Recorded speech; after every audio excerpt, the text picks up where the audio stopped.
The story of the first earth home. Genesis chapter 2 verse 8 through chapter 3 verse 24. God himself made for Adam and Eve their first earth home, and a beautiful home it was. We shall call it a garden home. God chose a place from which 4 rivers flowed, and there he planted a large garden. We do not know the many kinds of trees and flowers and vegetables and grasses that he caused to grow in this garden, but we are sure that no park which man has made could be so lovely as was the Garden of Eden. In the midst of this garden, God planted a wonderful tree called the Tree of Life. Whoever might eat of the fruit of this tree would live on and on forever. Adam and Eve were very happy.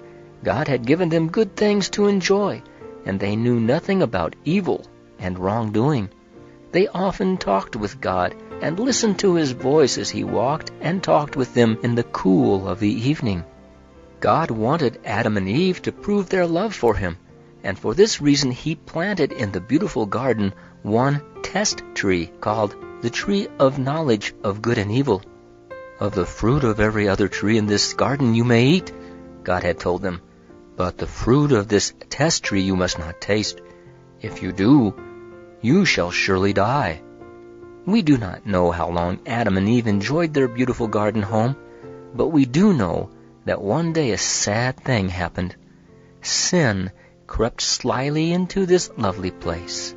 It came first to Eve. She heard a voice and saw a serpent talking to her. She was not afraid because she had never known fear. So she listened. "Has God said that you must not eat the fruit of every tree in this garden?" the serpent asked. "We may eat of every tree except one," Eve answered. "God has told us that we must not eat of the tree of knowledge of good and evil, lest we die." "That is a mistake. You will not surely die," the serpent replied. "God knows that if you eat fruit from this tree, you will become wise to know good and evil, as he is wise.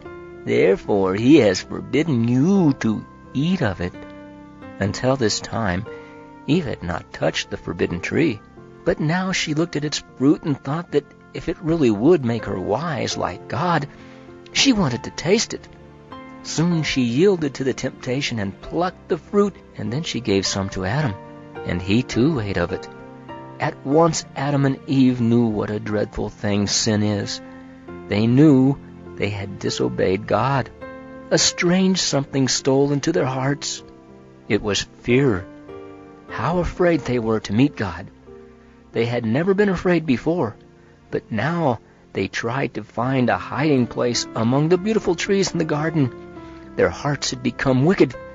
Soon a voice called, "Adam, where are you?"